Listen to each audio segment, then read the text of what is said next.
최근 들어 마트에서는 신선함을 강조하는 간편식 또는 건강을 내세우는 기능성 식품들을 많이 볼 수 있는데요. 하지만 이런 식품들을 꼼꼼히 살펴보지도 않은 채 무턱대고 구매해서 섭취해버리면 오히려 몸을 망가뜨리게 된다고 하는데요. 몸에 좋은 음식을 잘 챙겨 먹는 것도 중요하지만 먹지 말아야 할 음식을 아는 것도 무엇보다 중요합니다. 이번 시간에는 마트에서 구매할 때 반드시 조심해야 할 품목은 어떤 것이 있는지 함께 알아보겠습니다. 첫 번째는 과일 주스입니다. 평소에 건강에 좋은 줄 알고 마셔왔던 과일 주스가 오히려 건강을 망치는 독이었다고 하는데요. 시중에 판매 중인 과일 주스 대부분은 생각보다 당분이 과도하게 많이 함유되어 있어 콜라나 사이다 같은 탄산음료를 마시는 거나 마찬가지인 셈이라고 합니다. 과일 자체만으로도 당분이 높은 상태인데 거기에 더 좋은 맛을 내기 위해 시럽이나 액상과당과 같은 감미료를 첨가하기 때문에 비만이나 심혈관 질환 등의 성인병 발병 위험을 더욱 높이게 됩니다. 미국 하버드대학교 공중보건대학 연구팀에 따르면 과일 주스를 매일 한 컵 이상 마시는 사람은 그렇지 않은 사람에 비해 당뇨병 발병 위험이 21% 높은 것으로 나타났는데요. 사실 단단한 과육을 가진 과일들은 섬유질을 이루는 세포조직이 질기고 촘촘하게 이루어져 있어 섭취했을 때 소화 흡수가 천천히 되기 때문에 혈당 또한 급격히 올라가는 것을 막아주지만 과일을 모두 즙 형태로 갈아버리게 되면 섬유질이 모두 파괴되면서 소화되는 과정이 짧아지고 체내로 빠르게 흡수되어 혈당을 급격히 올리게 됩니다. 따라서 되도록 과일 주스보다는 과일 본연 그대로 섭취하는 것이 가장 좋습니다. 두 번째는 가공육입니다. 많은 분들이 고기를 대신해 햄이나 소시지, 훈제오리처럼 가공된 육류를 많이 섭취하시는데요. 하지만 이러한 가공육에는 먹음직스러운 색을 내기 위한 발색제를 비롯해 많은 양의 나트륨이 들어가고 고기를 절이거나 발효, 훈제하는 과정에서 보존료나 화합물들이 첨가되기 때문에 우리의 장 건강을 크게 망가뜨립니다. 실제로 가공육은 생산 과정에서 발색제 및 보존제로 사용되는 아질산 나트륨이라는 성분이 첨가되는데 이것이 단백질 속의 아민이라는 성분과 만나면 니트로사민이라는 발암물질이 만들어지게 됩니다. 국제암 연구소에 따르면 매일 50g의 가공육을 섭취할 경우 대장암 발생 위험이 18% 증가한다고 발표했으며 이로 인해 가공육을 인체 발암물질 1군으로 지정하기도 했습니다. 전문가들은 가끔 먹는 가공육은 크게 문제될 게 없겠지만 꾸준히 자주 섭취하는 것이라면 암 발생 위험 역시 커질 수밖에 없다고 하는데요. 건강을 위해서라면 되도록 가공육 섭취는 피하는 것이 좋겠습니다. 세 번째는 헛개나무차입니다. 은은한 향과 맛을 지닌 헛개나무차는 알코올 분해에 탁월한 효과를 가지고 있어 애주가들에게 큰 사랑을 받고 있는 차인데요.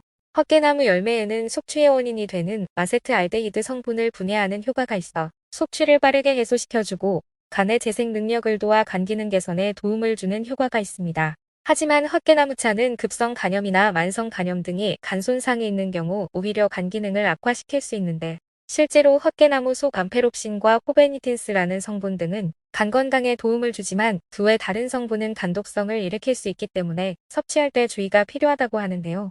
서울 아산병원이 15년간 급성 독성 간염과 관련된 급성 간보전 때문에 간이식 수술을 받은 환자들을 분석했더니 헛개나무도 이를 유발하는 주원인 중 하나인 것으로 밝혀졌습니다. 어느 한 대학병원 교수는 헛개는 간독성이 보고되어 있는 상황이고 부작용 우려가 있기 때문에 간 손상이 있는 환자들에 대해서는 섭취 금지 품목으로 분류하고 있으며 안전성이 될 때까지는 주의가 요구된다고 지적하기도 했는데요. 헛개나무차는 적당량을 섭취했을 때 간이 건강한 분에겐 도움이 될 수 있겠지만 그렇지 못한 분들의 경우 부작용이 나타날 수 있기 때문에 섭취할 때는 반드시 주의가 필요합니다. 네 번째는 밀가루입니다. 밀가루는 탄수화물이 92%, 단백질이 8%로 구성된 고탄수화물 식품으로서 당지수가 높은 음식에 속합니다.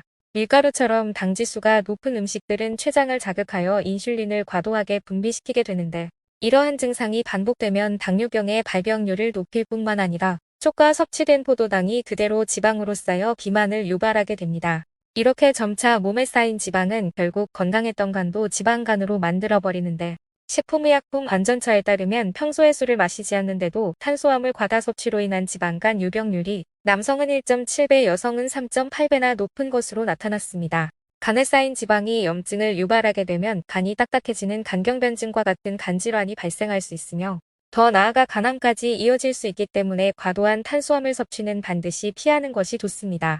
따라서 탄수화물의 유혹을 쉽게 뿌리치기 어렵겠지만 가급적 밥 이외의 탄수화물은 되도록 섭취를 줄이도록 노력하는 것이 좋겠습니다. 다섯 번째는 옥수수 수염차입니다.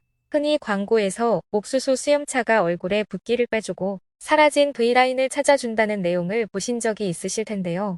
실제로 옥수수 수염에는 플라보노이드, 루테올린, 클로로제닉산 메이신 등의 다양한 성분이 함유되어 있어 체지방을 분해하거나 체내에 쌓인 노폐물을 배출시키는 등의 효과를 나타냅니다. 그러나 시중에 판매 중인 옥수수 수염차에는 구수하고 깊은 맛을 내기 위해 착향류나 감미료 등 다량의 식품 첨가물을 사용하는 것이 대부분이며 소비자들이 건강차가 건강에 도움을 준다고 생각해 물 마시듯 수시로 마시는 경향이 있어 오히려 부작용을 나타내기도 합니다. 옥수수에는 들어있지 않지만 옥수수 수염차에는 수용성 카페인이 들어있어 많이 마시게 될 경우 이뇨장애나 피로를 일으켜 쉽게 졸림 증상을 가져올 수 있으며 특히 다량의 칼륨이 함유되어 있어 콩팥 기능이 약한 분들에게는 오히려 심각한 부작용을 초래할 수 있습니다. 한 전문가는 옥수수 수염차가 소변을 잘 나오게 하는 효능이 있다고 해서 일부러 옥수수 수염차를 마시는 경우가 있는데 만성심부전 환자에게는 이뇨 효과가 없을 뿐만 아니라 오히려 다량의 칼륨이 축적되면 심장에 도구로 작용하여 심할 경우 심장마비도 일으킬 수 있다고 지적하기도 했습니다. 따라서 옥수수 수염차와 같은 차음료들은 되도록 적게 마시는 것이 좋겠습니다. 6번째는 치즈입니다. 치즈는 고소한 맛과 쫄깃한 식감으로 요리의 품격을 한층 더 높여주는 식품인데요. 그러나 치즈 중에서도 유지방을 사용하는 일반 치즈와 달리 식물 석유지인 파뮤를 사용해 만들어진 모조치즈도 있다는 사실을 알고 계신가요? 성분 표시를 확인했을 때 식품 첨가물인 랜드카제인과 파뮤 등이 적혀 있다면 모조치즈를 사용한 것이라고 볼 수 있는데요. 모조치즈는 주원료인 파뮤와 함께 물을 섞어서 만드는데 이때 기름과 물이 잘 섞이도록 유화제를 넣고 응고제 역할을 하는 랜드카제인 등을 혼합하여 진짜 치즈처럼 보이도록 만듭니다. 최근 피자 한 판에 5,000원부터 만원 하는 피자들이 있는데 대부분이 이러한 값싼 모조치즈를 사용했을 확률이 높습니다. 모조치즈는 화학물질에 민감하게 반응하여 설사 등을 유발할 수 있으며 포화지방 함량이 높아 과다 섭취하게 되면 고혈압, 고지혈증과 같은 혈관계 질환을 유발할 수 있으니 이러한 제품을 고르실 때는 반드시 성분 표시를 확인하는 것이 중요합니다. 7번째는 카놀라유 포도씨유입니다. 유채꽃 씨앗으로 만든 카놀라유는 여전히 부작용에 대해 큰 논란이 되고 있는 기름인데요. 카놀라유의 발연점은 240도로 보통 튀김 요리 온도인 180도보다 높아서 대부분의 사람들이 안심하고 사용해도 되는 걸로 알고 있습니다. 그러나 온도에 따른 기름의 변화를 측정한 한 연구 결과를 잘 살펴보면 카놀라유는 발연점이 높아도 산화적인 안정성이 떨어져 온도가 높으면 높을수록 다른 기름에 비해 산패물질의 생성량이 급증하는 것으로 나타났습니다. 산패란 기름을 공기에 오랫동안 노출시키거나 높은 온도나 습도에 노출되어 기름이 변질되는 것을 말하는데 기름이 산패되면 알데하이드와 같은 발암물질이 만들어져 심혈관 질환, 암치매 등 각종 질병을 유발하게 됩니다. 카놀라유에 이어서 포도씨유 역시 문제가 많았는데요. 트랜스지방의 함량을 나타내는 그래프를 잘 살펴보면 포도씨유의 트랜스지방 함량이 기본적으로 높은 데다 온도를 높이자 다른 기름에 비해 수치가 급격히 오르는 것을 확인할 수 있었습니다. 산화 안정성 역시 카놀라유와 마찬가지로 많이 떨어지는 것으로 나타났습니다. 기름에 대한 또 다른 문제는 바로 GMO인데요. GMO란 상품의 질을 높이기 위한 목적으로 생물체의 유전자를 변형한 식품인데 현재 카놀라유의 80%, 콩기름의 90% 이상이 GMO 씨앗을 사용하고 있다고 합니다. GMO가 암을 유발하고 호르몬 교란을 일으킨다는 의견이 나오고 있는 가운데 전문가들 사이에서도 여전히 GMO에 대한 논란이 분분한데요.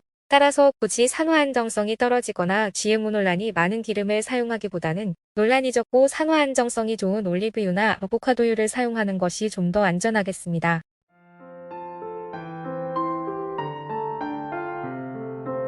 오늘은 여기까지입니다. 오늘 영상이 도움이 되셨다면 좋아요와 구독 눌러주시고 소중한 분들께 영상을 공유하시면 더욱 유익하실 겁니다. 저는 더욱 유익한 영상으로 다시 찾아뵙겠습니다. 오늘도 건강하고 행복하세요.